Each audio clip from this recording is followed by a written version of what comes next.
Los Angeles, the glow of the marquee lights, the hum of conversations about the next big film, the whispers of the dreamers and the shakers. In today's story, we meet Darren Darnborough, an actor in LA who found himself at the center of a revolution in how showbiz got to work.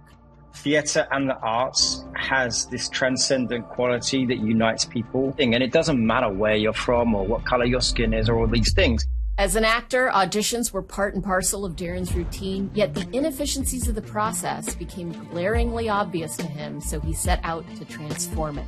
Our business is inherently competitive. It shouldn't be. A lot of people see it as a zero-sum game. If I get the role, you don't get the role. Darren envisioned WeAudition as not just an online platform, but an inclusive community where actors from anywhere could step into the spotlight. The changes we were making for people's lives were very impactful and powerful. The experience should feel seamless, but what you're doing is you're creating that culture through every interaction that person has with your brand. Today, we go behind the scenes. We unravel the journey from London stages to LA studios and dive into the mind of a man who's as much an entrepreneur and community leader as he is an artist. I'm Dr. Jessica Kriegel, and this is Culture Leaders, where we decode the magic behind the masters of movements to unleash the power of culture. This is the story of Darren Darnborough, master of a movement-leveraging community to change the way actors go to work. You're listening to a Culture Partners production. So Darren, I'm so excited to talk to you today about the things that you're passionate about. And I always start with the same question. What is your purpose? What is your why? This is a really interesting question, Dr. Jessica, because I didn't know what it was for a while, but I thought it was one thing. And over time, it sort of transformed into something else because I've studied a lot about this and I've listened to people like you speak and really struggled with like, what is my why? And in the last few years, I've come up with the fact that my why is to build community. That's really what has come out of anything I've done, whether it be my career as an actor or a filmmaker or a business owner or within philanthropical and charity work. It's always been about building community. And so I realized my why is to help other people in whatever facet that I can. So I've heard you talk about this and the evolution of your why before. And I've also heard the most recent definition of your why as being foster community. Here today, you said build community. Is that another evolution? Is that an intentional choice to move from foster to build? And oh no, that was just a slip of the tongue, I guess. But okay, you're communicating the essence of it rather than the semantics of it. Yeah, I don't have like a specific byline, but I think you're probably talking about my Instagram bio, which is I think to curate and foster community. Okay. And for me, it's all the same thing, whether you're building a community, fostering it, curating it. For me, it's knowing lots of people, knowing what makes them tick, knowing what they're good at and knowing what they need in life. And I get immense joy of putting those two things together, even though that's not technically a business or a profitable thing for me in terms of a simple structure.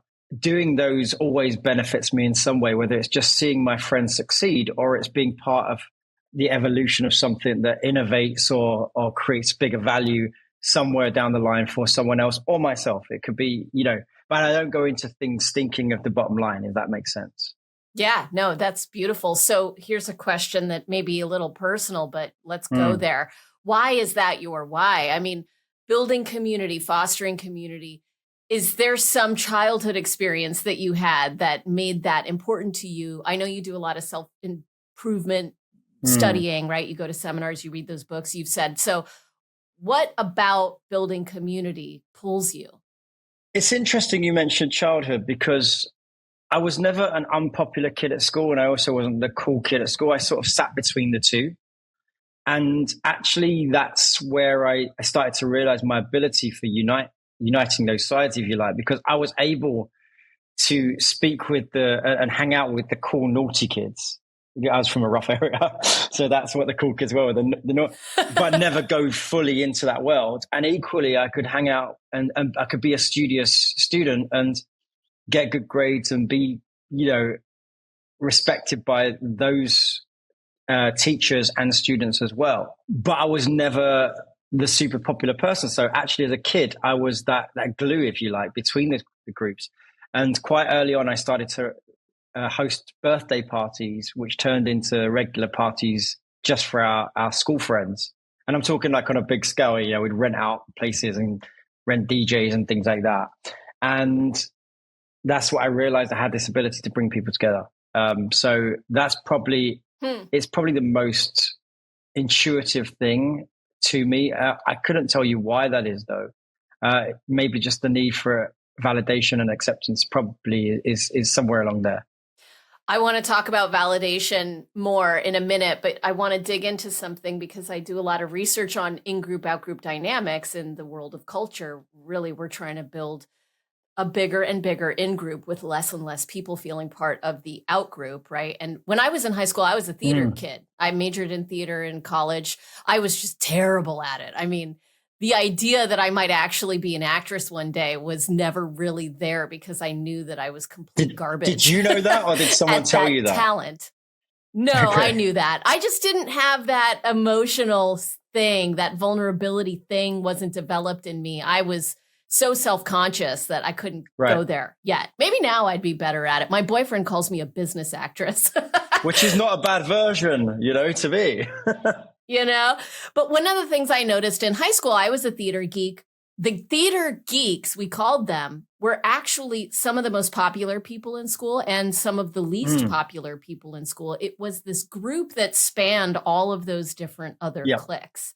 There were jocks that were theater geeks. There were cheerleaders that were theater geeks, and there were computer nerds that were theater geeks. It was this universal group. Do you feel like theater or acting or that thing, that maybe it's the arts, has something to do with that ability to be with all of the different groups? Or is that just something I've made up today? I absolutely agree with you. I think theater and the arts has this transcendent quality that unites people based upon their views or their likes and dislikes within that realm. Okay. And as such, there's a unity and a diversity in that, where you're brought together to put on this joint production or to appreciate this joint thing. And it doesn't matter where you're from or what color your skin is or all these things. You are all in that together. Same as probably a sports team. I've never been that into sports, but I'd imagine that level of camaraderie is similar. And so I think, those kind of environments do foster that, what you're talking about. In terms from my early years, once I stopped just doing plays at school with my own school friends and school group and went out into doing it in an amateur sense still, but in the big wide world, as you like, my group of friends really became very diverse, not just in cultures and types, but in ages, in genders, everything. And you learn different things. Okay. So if you're hanging out with people 7, 8 years older than you and equally younger cast members that are, like your little brothers and sisters, you develop the skill set to understand more people, I think. So the master of the movement that you are is this movement of community, of actors, of casting directors. It started as We Rehearse, right? And then moved to WeAudition. And in the beginning, it was about bringing actors together to be able to rehearse in a virtual environment and to find community, because it can be a very lonely profession. And I've heard you talk about validation as something that we're creating for each other in that environment. Can you talk about that and the power of validation in driving community and building that movement? Yeah, I absolutely can. So just to give some context, my previous businesses or hobbies have all been in building communities as well. My business before this was an online community of promotional models. So I united that industry. I've been involved in things for British people in LA, different community levels. So what the value is in that is having people that understand where you're coming from is very underrated, okay? Because most people get that from a work environment or a family environment. Those people are there for you in different ways, but they don't have the same commonalities as you do for your passion. They might be supportive, they might be available, they might be helpful in different ways, but someone exactly understanding you and your skill set and passion on the same level is what to me builds community. And having the validation that comes from that, there's a sort of intrinsic validation of knowing someone is going through the same struggles as you are. And when I say struggle, I don't just mean bad stuff. I mean, a struggle can be the need to recognize your success that no one else gets. It could be understanding finances, and you don't have to be poor to understand. You could be being very successful, and equally the people around you wouldn't understand your financial struggle in that word.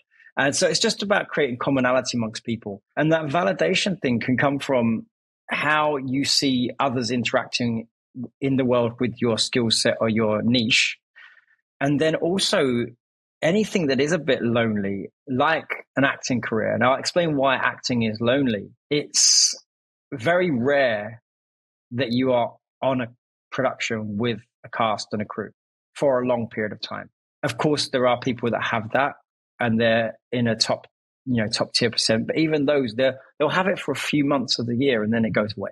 More common is to dip in and out of jobs, 1 day here, 2 days there, 1 week here. You don't have that level of camaraderie. So your group, your network becomes your other friends that do that, or your normal friends from however you get them from school or college or your gym class or however.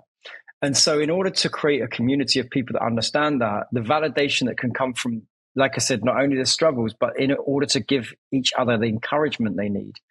That's one of the things we set out to do with WeAudition, because our business is inherently competitive. It shouldn't be, but it feels that way because a lot of people see it as a zero-sum game. If I get the role, you don't get the role, which is true. Only one person can get the job.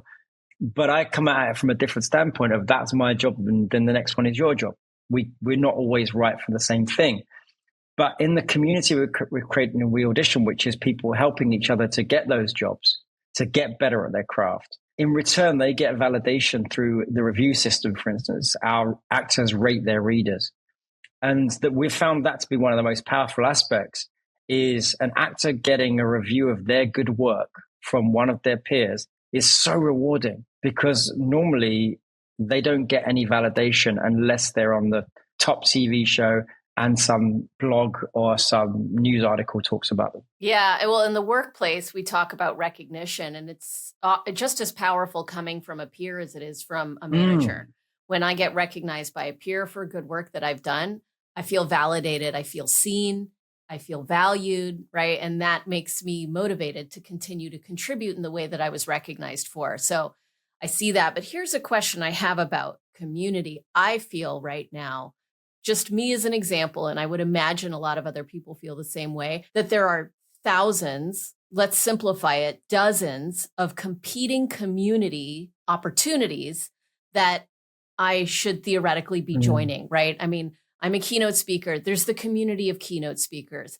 I'm an employee at a company called Culture Partners, the community of those employees, the community of our clients at Culture Partners, the community of I'm in recovery, my recovery community, the community of the parents at my daughter's school, the community I'm in divinity school, that they've just created an online platform for my divinity school to join that community. And here we are with only so many hours in the day. I'm overwhelmed. And it's like, and the impression I got when I got the email about the divinity school community that I got the email for on Monday was another freaking community. I don't have time for that. What's interesting is I notice in myself, I'm super reluctant to join the keynoter community because of envy and zero-sum game thinking, right? Because, well, these people, if they get a gig, I won't get that gig. And I'm jealous. And I have all of the character defects of jealousy, and envy that make me reluctant to join a community of people that I compete with. So how do you overcome that in building this movement, building this community? How do you get people over that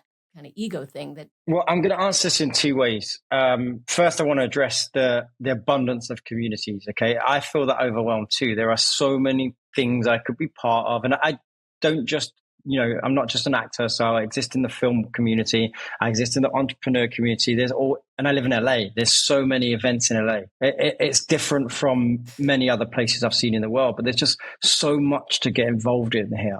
I think the way I deal with that overwhelm is firstly, just be part of the things that mean something to me, not the things that I think I should join, not the things that, and then the second way I look at it is, can I add value as well as take value? Okay. Because if I can't, then I don't see it as a community. I just see it as a one-way interaction. When I'm assessing which communities to join, I also look at them very carefully and think, where is the heart of this community? What is the purpose of this thing? Often, and look, I'm speaking as a business owner here, I make money from communities. I get that. But if your mission is not clear, if your value is not communicated in the right way, I can see that. It's transparent to me. When I look at a community that's just existing to make money by reaching out to people because they've latched onto this idea of community, I won't see that ecosystem. And a good community should sort of exist without you. To me, you are the guiding light of that community. So you set the values, you set the tone. But if it's not existing without your help, then it's really just a business or a one-way proposition where you want followers, not community. And I think that's the biggest thing I see, the kind of trend right now. A lot of those things you're talking about, I'm not sure because I haven't seen your exact communities, but might be someone's egotistical need to create following versus instill a set of values that are intrinsic to that community in order for them to give value and help each other. And so that's really where we come from, is we're like, look, we understand what these people need because we're those people ourselves. You know, ultimately, WeAudition is a software that does a task. It matches someone with someone else. It's simple. But the community comes from how we present that, the terminology, the language we use, the brand values, what we believe in and what we expect our community to believe in and do. Sounds a bit cultish, I know, but it's just things like it's a supportive community. We talk about that word support all the time. We talk about kindness. We talk about helpfulness. We talk about diversity. And that's how you build a community of the values you want versus it just being a software. Otherwise, you can call it a marketplace. You can call it a following, right? My local Trader Joe's or Ralph's is a marketplace, but I don't feel a sense of community when I go in there. And I don't need to. I'm going in to be transactional. So what about the envy piece? I mean, I see that in the workplace as well. Competing departments wanting more budget or influence or time with the decision makers. I mean, it's tough. I mean, I'm not going to say that I'm impervious to envy because obviously I am. We all are. I do feel that way. Sometimes I don't struggle with it because it's just so vast. Like if I was to think every day, why is this person doing this, not me? I've got a community of tens of thousands of actors out there. A lot of them are doing better than me. A lot of them. If I got myself wrapped up in that, you know, that would crush me to think that I'm spearheading a community of people that are all doing better than me in that craft. But then they're also not running a business. They're also, I know people that are doing amazing in acting that have never had a romantic relationship. I think, okay, if that's something they wanted, they're missing out on that. And it's all a toss up. To deal with envy, I just look at it like this. What can I learn from my community? And I prefer to replace envy with emulate. So if you're in a community of keynote speakers and you're reluctant to join it because you're feeling like you might get envious, replace that word of emulate. Go into that community and go, well, if this person gets this, what are they doing differently? How can I emulate them? And you might find they're not doing anything differently. It's just their thing fit that need at the time, and your thing is going to fit a different need. You might also come up with something and go, you know what? Like, this podcast is successful and so is another one, and they've both got neon signs behind them. Maybe that's something I try. You see? And so just keep your eyes open and try and diminish the envy, I would say. Yeah. Okay. So I want to ask you about this virtual in-person balance or tension.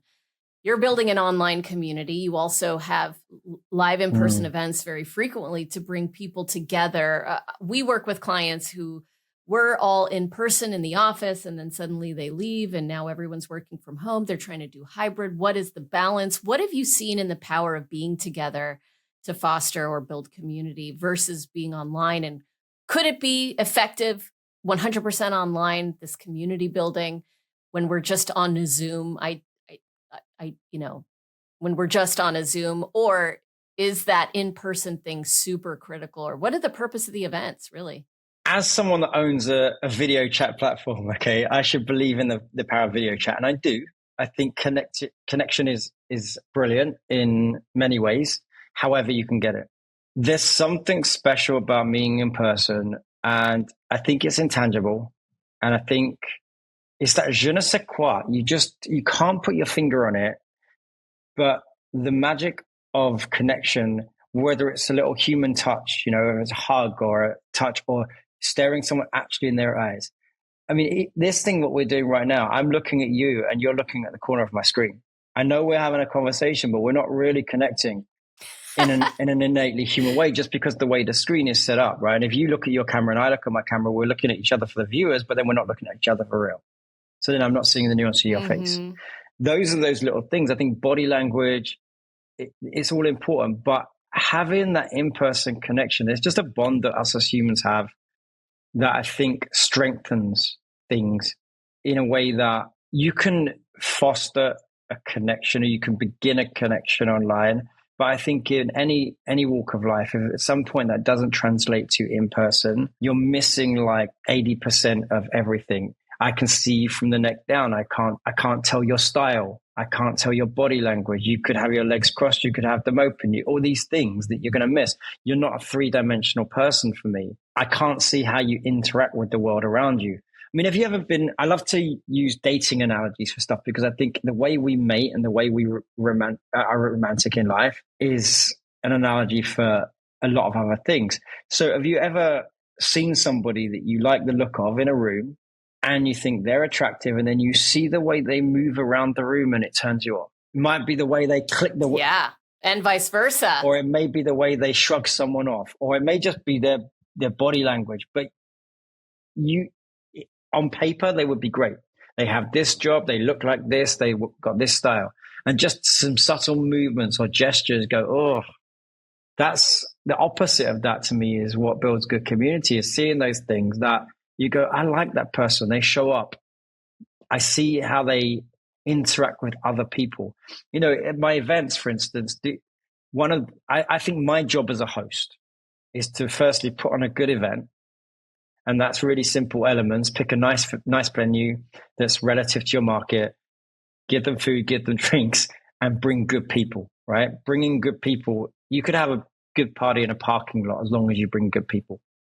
Then I see my job as a host to go around and make everyone feel welcome. Whether that's the person standing on their own or the person that comes with a group. Make them feel welcome, find something out about the people that I don't know about, introduce them to other people in the room, and bam. They can get off and do that themselves. So without understanding the context, you can't do that. And that's why I think in live in person, whether it's just one-on-one for the reasons I said earlier, or in a group, it's that interaction and that cross flow that makes it an enhancement on digital stuff. So you get sponsors for these events. How do you communicate the value of the event, the value to them, the mission or the purpose of the event? I mean, how do you get these people? That's hard to do. What is your secret sauce to get that done? Well, the real answer is sometimes we get sponsors and sometimes we don't. And the reason we don't often is because we're the sponsor. My brand is the sponsor, and I want all the attention on that brand. So I don't like to dilute the offering, if that makes sense. When we do get sponsors, I try and do it. It depends which event I'm doing and for what. But if we're talking about the current company for WeAudition, it has to be a brand that aligns with what we're doing. So it has to be a brand that gives some value to our community, not just some random thing, and definitely not something that's opposing to what our values are. And secondly, I want it to give value to the event. It needs to contribute something to make that experience better. Now, how I communicate that to the brand, when you're talking to anybody's company, you've got to realize everyone is egotistical, right? I'm egotistical, you're egotistical, we're by nature egotistical. So I just make sure I see, instead of how most people come at it and saying, I've got this great event, I've got this great thing that I'm doing, and I need this to make it happen. I find out what they need. What are you looking for right now? What is your objective? Now, some people's objective is to have their logo on a neon sign behind them. Other people's objective is to meet 10 quality people in the room that they can then have a business meeting with. Their objectives are going to be very different. And so what I can deliver for them is also going to be very different. Is the brand looking for a couple of high-level celebrity endorsements? Are they looking for, a shout out to your mailing list of 100,000 people? Maybe they're looking for both. And then I craft the proposition based upon that, what they need, and how by them being involved, it can be delivered. Okay, so speaking of what they need, we're in the middle of this actors strike. We're at the time of this recording, writer strike, actor strike is in the headlines on a regular basis. What is can you share from an insider's perspective what your stance is on it, the state of the industry, just a high level view from you? I mean, the state of the industry, it's pretty rough right now for our industry, and not just our industry, but the industries that are affected around it, which, is half of LA, to be honest, because so many businesses and industries rely on the entertainment industry. Even, things like dry cleaners and florists and things that you don't think of are affected by this citywide economic downturn. I read yesterday, I think it's something like $5.6 billion has been lost in this economy so far. My stance on it, I'm a union member. I'm a SAG-AFTRA member. I'm an actor. That's one of my trades. And with that hat on, I do believe there's changes that have got to be made in terms of the payments that actors get, the residual payments, and the protections on AI specifically. With my business hat on, the model has changed. The way people watch television has changed. The viewerships have changed. I am just empathetic to both sides, which is an unpopular opinion. I know my fellow actors are very against the big studios, but then I also remember a time when the big studios paved the way for us to have different voices in film and TV.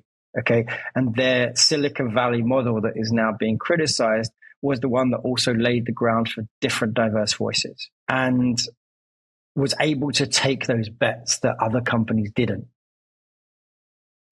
And I would say that those other companies didn't take them, saying that they couldn't make sense of it or whatever, when really they probably could. It just was the way things were always done that way, so they were always done that way. And then you had this disruption, and as with any disruption, you get some good things and some bad things. And now we've moved away from that disruptive landscape of providing different entertainment, different voices, an abundance of choices, right, that we never had before. We used to watch 4 or 5 channels, and you watched a sitcom or a sports show, or that was it, news, right? That was your choice. So of course your eyeballs are funneled into one thing or another. Now there's this abundance of content out there which is competing for your attention on the television and off. If you're spending 3 hours on TikTok, you're not physically spending 3 hours engaged with television. It might be on at the same time, but your eyeballs are split. And so the structure does have to change. It has to. And it has to mirror it for both the actors and the studios. And I think the issue that's happening right now, from everything I've researched and read about it, and the amount, I know a lot of people on both sides of the coin, the producers, the studio people, and the actors.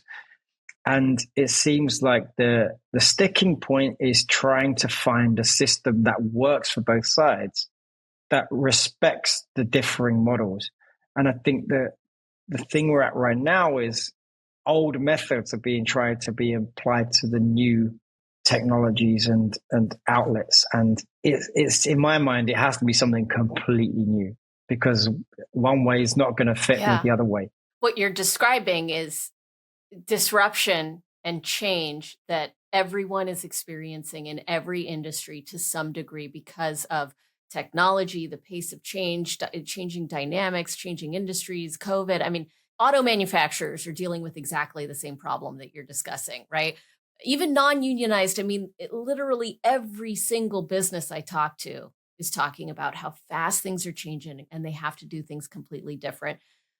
WeAudition is disrupting the industry in a way. I mean, I was an intern in a casting director's office in New York City. It was my first job. Yeah, outside of when I graduated college, because I knew I couldn't be an actor. I said, I'll just decide who gets to be in movies, which isn't what that is either. And I realized later, so I quit after 3 months.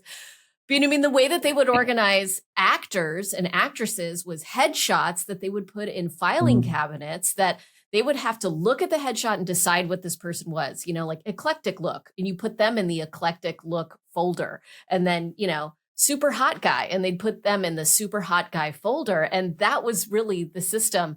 And that person could only be in one folder because there was only one headshot, and that was the system. I mean, it was completely insane. you are disrupting the industry in a completely different way. You're like the Uber for actors, I would imagine, is a way of describing it for casting directors. Yeah, right? in a way, yeah. So how do you see your business contributing to this blowing up of the way we're doing things and contributing to this need that you're describing? Well, we've always come from a place of doing stuff differently. Right from the start, the idea came to us in like 2013. We developed it around 2014 and launched in 2015. And at the time, people weren't really using video chat in the ways we are now. It was available, Skype and whatever, but it was different. Definitely not being used for our industry, for the acting industry in that way. And so we brought in this technology to solve that problem. But from the start, we never wanted to be another casting submission website.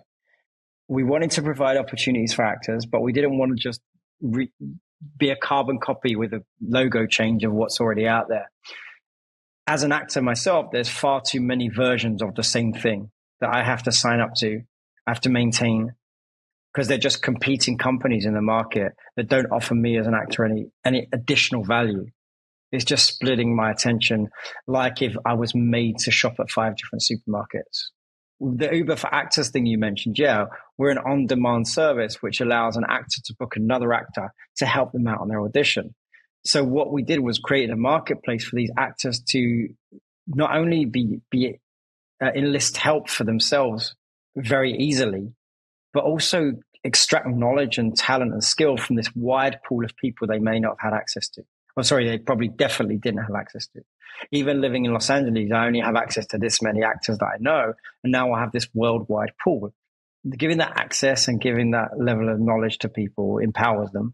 That the way we're doing things has always been different. So one of the things that you started talking about in that pre-question was this idea of typecasting the actors into these buckets.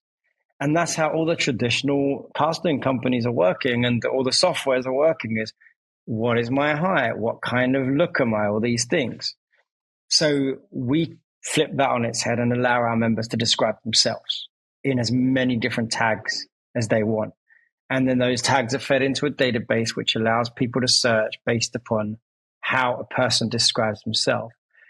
And that really allows a fluidity in the industry in terms of terminology, such as skill sets that might have not existed when you built that software. So imagine before blogging was blogging, no one knew what blogging was. But even into descriptive terms, there's always a different way that somebody wants to describe themselves with regards to their gender identity or their sexual preference or things like that. And so allowing somebody to have complete autonomy about how they describe themselves on a platform, but having that information still available to be fed into a system to make it useful for someone else.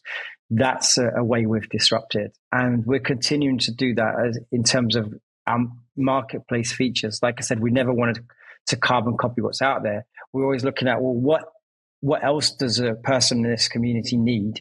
How can we fill that need in a new and interesting way that's trying to take advantage of the current technology or where it's going, but still honoring what the profession is. So what's the hardest thing about building this community or the greatest challenge you're facing?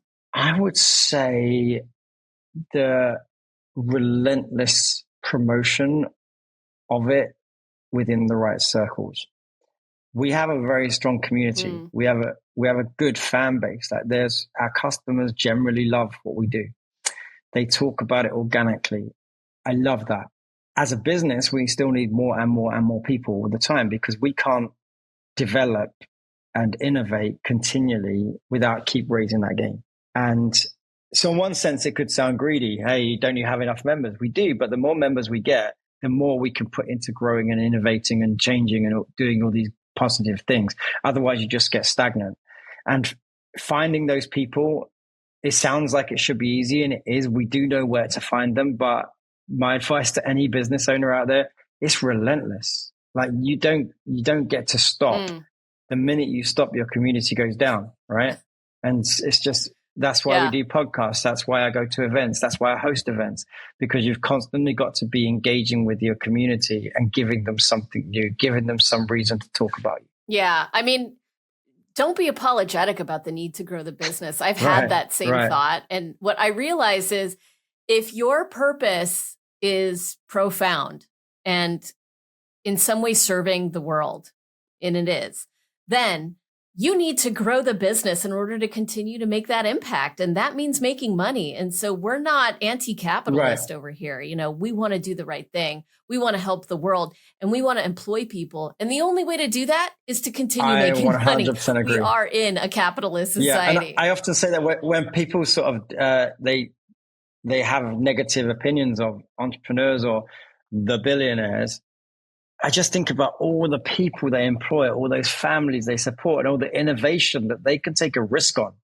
that someone else can't. And so that's another driving force to build your business to a degree of super wealth, is because unless you're evil, you can literally just help more people and create more good things. Well, I'm taking an ethics class right now, and evil is relative, apparently. I just learned. Right. So, but that's a deeper conversation for another day. So speaking of challenges, we do have some callers that we want to take their questions and hear your perspective on some things that they may be challenged with. So let's go to the first question. Hey, how's it going? My name's Calvin. I'm currently living in LA. I came here from Hawaii 2 weeks ago. And I just want to say thank you, Darren, for bringing me to my first premiere in Hawaii. That was like the coolest experience ever. Thanks, man. But I do have a question for you. What's the biggest advice you can give to someone who's starting out their career in business or acting? Like, which route would you take first? Because you can only do one thing at a time, you know? So I guess it would help a lot of new people out there who are getting their hands and feet wet. So yeah, let me know. And thanks for having me in this podcast. That's cool. Darren, what do you think? Well, that was a nice surprise to see Calvin there. I met Calvin in Hawaii, like I said, he said at my premiere, and he shot some great pictures for us. So my advice, and this is controversial, is try and do both, but be very focused on both. I think there was a world before, and I certainly existed in that world, where if you did more than one thing, you looked unsuccessful in the thing that you're pursuing. And I definitely received that criticism, you know, well, if you do business and is the acting not going very well? That's what I used to hear. And I'm like, no, I can do both. You know, it doesn't take all of my day every day. And then maybe I realized I was just putting more time in than most people. So in their minds, you couldn't do both. So I would pursue both, Calvin. You are a very creative, talented person, I know. And I would make sure that you keep your focuses clear, though, because you could end up scattering your attention so much that you're not really sure of what you're doing. Create a plan. For instance, I'll give you my personal thing. I currently do acting and business. And some people say, how do you manage your days? How do you fit it in? I said, it's really, really simple. If I get an audition that goes into my urgent, section of my day, I have to do that because it has a deadline. Some other people are relying on it. So I focus on that. And then when that's done, I literally put it away and I focus back on my business straight away. Like I would be doing 2 tasks for the same job. And I think that's what helps. Now, if you're somebody that ruminates over your audition after you put it in and you worry about how you could have done it better and whatever, so keep those, things compartmentalized and move on to the thing that you need to do, which is probably for you, your video and photography business. And then just be very, very present and focused on that when you're doing that. Make sure you allocate enough time to both things to be successful, because if you don't, you will be, there's a Confucius saying, he who chases 2 rabbits catches neither. And I do believe that to be in a certain degree, but I think if you chase 1 rabbit in the morning and 1 rabbit at night, you might catch both.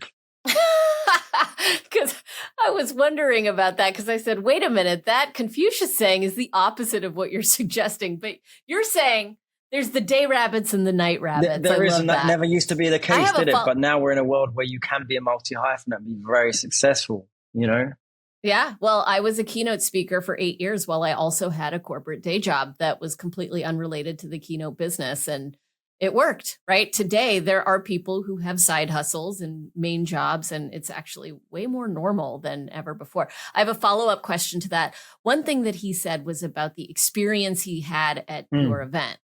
And a lot of the work we do is based on the results pyramid, which says that experiences shape beliefs, which ultimately drive people to take action. And that's what's going to get a result. Wait, can you say that again? Are you intentional? Can you say that again? That's brilliant. Yeah. Experiences. Thank you. It's not mine. It was invented by Tom Smith and Roger Connors, but it is the framework around which all of the work we do exists. And so it is that experiences shape beliefs, which drive actions and ultimately get results. Wow. So the foundation of any culture change is experience, right?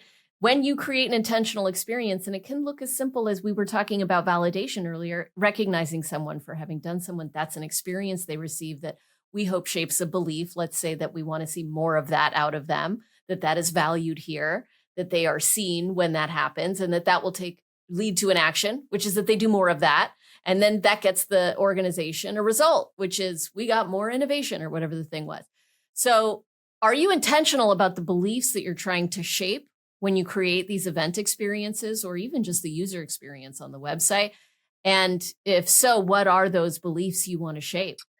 The simple answer is 150%, very intentional. I'll go to events first and then the user experience because they're quite different things. In an event, as I explained earlier, my job is to host and to bring people together. So yes, I'm very intentional about every element of that event. I'll give you some insight into it. The venue I pick will be a place that I consider to be aspirational for our community, right? It has to project the brand values of my brand, which is a higher end luxury brand in the acting market. Okay. It's not like Louis Vuitton. We're not trying to be that, but we're trying to be a more sophisticated membership for the actor market because our customer avatar are working successful actors.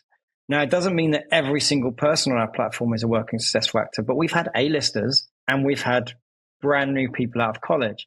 And I've had reports from my members that the brand new person out of college has read with the A-lister to help them on their audition. And they've got a review from the A-lister saying this was so helpful. Can you imagine the validation of that? Okay. So then now that the customer avatar is not the A-lister, there's not enough of them. My ideal customer is that working actor that's regularly auditioning. And so I think about, well, what kind of experience do they want or are they used to? And then the people that aren't there yet, what kind of experience do they aspire to? And that's the experience we create. Now, when you walk into a beautiful venue and you're handed a glass of free champagne that you weren't expecting, and some nice food is going around on some trays that you weren't expecting, and the first 5 people you talk to are lovely and one of them is famous, that experience you get is this feeling of belonging, of acceptance, of validation. You've been invited to this thing and you've been treated in a certain way, and you suddenly feel like you have a seat at the table. Now, if you look around that room and it is diverse in nature, in ethnicity, in skill level, you go, okay, I'm part of this. It's something that you feel. And again, that represents our brand values. We're a worldwide platform that anyone that's an actor is welcome on. And so that has to show in my live events. You can't walk into an event with only 18-year-olds in it. You can't walk into an event with only 60-year-olds in it, or only black people, or only white people, because that wouldn't be communicative of our brand values. Okay. And there's little touches that we do from the way that our logo is displayed, from the way we speak to people, from the way I will only use venues that whose staff are as kind as we are to our guests. Okay. And then the other thing I really like to do is bring multiple levels of value to an event. So for instance, the venue I'm going to pick will be probably a newer venue that we're actually helping out by bringing people there. So we're helping that business. I'll pick photographers that need to work more because they're building up their portfolio in a different way. So we're trying to always help even in the people we employ and bring together. And that creates that environment. Onto the UX, and when you're designing anything, whether it's some marketing materials or the customer experience on a website, we are detailed to the point of pixels. Me and my partner laugh about this all the time, but we will often be talking and we'll say that there's something wrong with this page, and we're like, yeah, this should be like a couple of pixels over. And it seems stupid. It seems stupid, but when you create a seamless experience that is nice for a customer and it speaks to them in the way that they feel seen and validated, and that's in we have a very specific tone in our language. It's slightly colloquial, it's fun, but it's still professional. So those things are our brand values. And if you concentrate on those things and getting them all right, the experience should feel seamless. But what you're doing is you're creating that culture through every interaction that person has with your brand. Yeah, that's intentional culture creation. Absolutely. Right there. Masterclass in it. Okay, we have another caller. Let's take another question. Hello, my name is Sofia Reis. I am from Lisbon, Portugal, and I am an actress. Hi, what is your question? I want to ask Darren, what is, in his opinion, the best attitude and strategy for a professional actor to do while he is not working? Yeah, okay. What do you think, Darren? Hey, so it's nice to see you, Sophia. Sophia is one of our long-standing members on WeAudition, one of our international members, which is amazing. I love to see people like her thrive. So what's important for an actor to do in a downtime really is what we're asking. I would say it's really simple. Focus on growth and focus on living life. Okay. And don't overlook that. So growth, I mean, is there some training you can do? Reading books, simply watching TV, or I personally love to watch documentaries as an actor, because even though my craft creates narrative, when I watch a documentary, I'm seeing that real human experience. And I enjoy learning, number one, but then I'm also subconsciously seeing the real way somebody reacts in a situation. So yeah, anything you can do to grow your skill set, both for acting and for life, whether it's financial education or personally, I read a lot of self-development books and listen to a lot of podcasts like the one we're on right now, because I just think it gives me a brilliantly growth mindset and it encourages me to do other things. And then second thing I was saying is live life, right? Don't let life pass you by, because firstly, that's important. Just being healthy, being interested, having experiences like we spoke about earlier, which is important. But as an actor, if you haven't experienced different levels of life, love and stress and grief and travel and culture, how are you going to play a fully rounded person in your next character? What will end up happening is you can only play the semi-dimensional character of your own self over and over again. And then you will complain you got typecast. Okay, so it's important to have right. It's important to have cultural experiences, because that's what you're going to draw from when you create these characters in your work. I'm laughing because I think of Jason Bateman, who just plays himself in everything that he does, it feels like. And yet I love him so much. I love him, but it's always Jason Bateman. And I don't think that's bad, because there's people that are... No, I mean, I'm his biggest fan. That's the difference between it. I play more characters, right? I'm more of a character actor. So my reel looks very, very different. I get to work with different accents and different looks. Other people, when they're leading roles, they do play a version of themselves. And it's interesting is that a leading role I did recently for a Hallmark movie. Yes, I was a professional chef in the Hallmark movie, but apart from that, I just played myself. It was the most near to my skin that I've ever had in a role. It's like, if I was a professional chef, this is how I would be. And I think there's value to that as well. So I always like to end with this question, and it is my favorite question to ask, which is, what is one question that no one has asked you in these interviews that you've done before that you really wish you could answer? I wish everyone would ask this, and it's this question. Can I offer you a different perspective? Because when I come on interviews, it's usually with very, very smart and interesting people as the host. And this might be just me being selfish, but I really want to hear their side of things as well, not just tell them my side, because I do like my thoughts being challenged. And that's how I sort of develop new and interesting theories. And if you don't challenge each other kindly, then I don't think we grow. So it's like, I'd love to give the answer to my question and then have the host be like, well, how about thinking about it like this? And then we can have a little debate and come to something more rich. Gursan, I need to start following you and listening to you because I feel like I could grow as a person by being a fan of Darren. So thank you so much for your time today, answering all these questions so thoughtfully, sharing your experience with us, giving us an inside view into a world that I know a lot of people don't have access to. It has been an absolute pleasure. Absolutely. Thank you for having me. Thank you for tuning in to Culture Leaders. I'm Dr. Jessica Kriegel, hoping you found inspiration in today's story. If you enjoyed the episode, please leave a review and share your thoughts. And thanks for listening. To connect and learn more about today's guest, visit the link section on this episode's show notes. Please be sure to connect with Jessica and the show at jessicakriegel.com. There, you'll be able to see all the episodes and learn more about transforming culture at your organization. This episode is a Culture Partners production. Until next time, keep shaping a positive culture. Thanks for listening.